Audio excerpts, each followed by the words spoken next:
Salut à toi, j'espère que tu vas bien. Ce matin, je passe sur un de mes parkings pour voir un véhicule qui va aller en location aujourd'hui pour le début du week-end. Du coup, je profite pour faire un peu de nettoyage et voir si tout va bien. Du coup, je vais parler d'un sujet avec toi, c'est le sujet du business passif. Parce que beaucoup, j'entends dire que le business de l'autopartage est un business passif. Je ne sais pas ce que tu en penses. De toute façon, je te donne mon avis rapidement. Je pense que ce business, effectivement, cette activité, on peut la rendre passive. Et c'est ce qui serait plus intéressant d'ailleurs pour pouvoir se libérer un peu plus de temps. Il faudrait arriver à rendre l'activité passive. Maintenant, avant de parler d'activité passive, la première chose que moi je peux te dire au sujet de l'activité, effectivement, c'est que c'est une activité qu'on va concilier facilement avec son activité professionnelle. Donc, c'est-à-dire que la plupart d'entre nous, nous sommes salariés, effectivement. Cette activité, on peut la faire à un certain niveau en restant salarié, en gardant son emploi salarié. Dès lors qu'on n'a pas une grande flotte, on peut effectivement faire ça. Sachant que le boîtier Connect en fait de Getaround, c'est une véritable mine d'or. C'est vraiment quelque chose qui va nous faciliter la tâche. Parce qu'on n'a pas besoin d'être là en permanence pour que les véhicules puissent être loués et suivis au minimum. C'est-à-dire qu'on a quand même des données qu'on parvient à récupérer à chaque fin de location et même au début de location qui nous facilitent énormément la tâche. Donc ça, c'est vrai. Maintenant, dès le moment où vous n'avez pas une grande flotte de véhicules, ça va être difficile de parler d'activité passive, sauf si vous avez effectivement quelqu'un qui va se charger de vous faire les nettoyages, si vous allez payer une entreprise, une conciergerie, un indépendant. Mais ça va être difficile aussi de pouvoir rémunérer quelqu'un pour s'occuper de vos véhicules si vous ne générez pas encore un chiffre d'affaires conséquent. Donc je pense qu'il y a une certaine limite de véhicules. En dessous de cette limite de véhicules, vous êtes obligé vous-même de continuer à gérer votre flotte.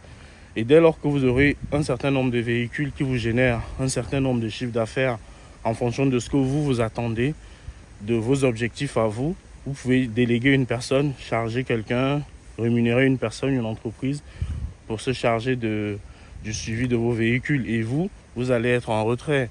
Mais il ne faut pas rêver. Lorsque vous vous lancez, effectivement, tout l'intérêt, il est là, c'est de pouvoir aussi apprendre le métier, je pense.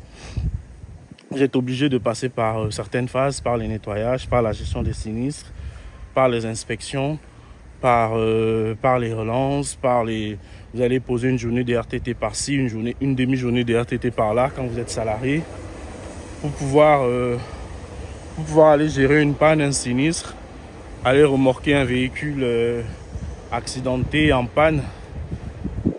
Voilà, il y a un certain nombre de sujets comme ça que vous allez être obligé de gérer tout seul. Et donc, moi je prends mon cas par exemple là, avec 6 véhicules. Je ne peux pas encore rendre mon activité passive. Je fais des choses en parallèle de mon activité, voilà, le véhicule il est là, en parallèle de mon activité salariée. Et je suis bien obligé pour le moment de procéder ainsi. Parce que je ne génère pas suffisamment de chiffre d'affaires, même si je fais de très bons chiffres.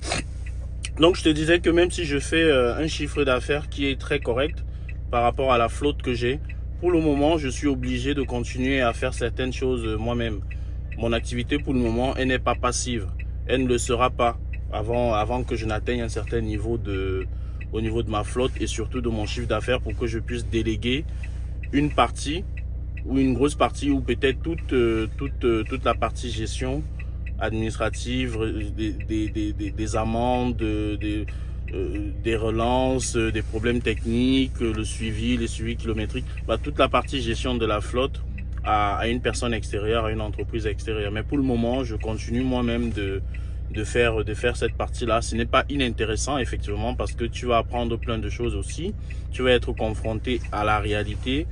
Je vais te faire des vidéos de temps en temps. Moi, en un an, j'ai eu beaucoup de galères. Beaucoup de galères avec les assurances, avec le comptable, et c'est pas fini.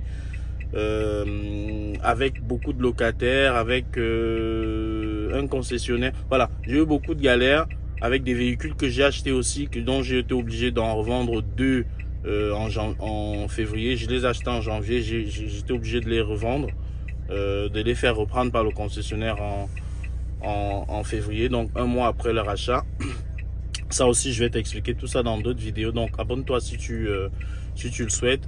Je vais te publier prochainement, je pense dans quelques jours, une vidéo où je te donne 10 raisons en fait pour lesquelles il ne faut pas se lancer dans l'autopartage. Je ne sais pas pourquoi toi tu t'es lancé, quel était ton objectif, quel est ton objectif aujourd'hui, qu'est-ce que tu veux atteindre comme chiffre d'affaires pour pouvoir rendre ton activité complètement passive. Pour ceux dont l'activité est déjà passive aujourd'hui, n'hésitez pas à nous dire en commentaire comment vous avez fait pour que pour rendre votre activité passive. Mais comme ça, simplement pour les personnes qui souhaitent se lancer, moi avec de ma petite expérience, ne te lance pas en te disant que tu as affaire à une boîte magique où tu vas introduire des sous, donc ton investissement, et en fin d'année, tu vas récupérer plein de milliards. Ce ne sera pas le cas, hein. Ce ne sera vraiment pas le cas. Ne te lance pas pour cette raison-là. Il faut être patient et je pense qu'il faut vraiment travailler dans la durée. Il y a des choses, tu es obligé de passer par là. C'est aussi la partie formation. Et c'est toutes ces choses-là, toutes ces étapes qui font que lorsque tu parles d'un sujet, en fait, tu parles de ce que tu as vécu, tu parles de ce que tu vis et tu ne parles pas de ce qu'on t'a raconté pendant une formation vendue sur YouTube, par exemple. Voilà. Je ne dis pas que c'est pas bien de ne pas se former. C'est pas ce que je suis en train de dire. Effectivement, il faut se former. Il faut avoir les bases. Il faut savoir de quoi on parle. Mais il y a une grosse partie de la formation que tu auras sur le terrain. Je te parlerai de mes galères et aussi de mes succès dans les prochaines vidéos.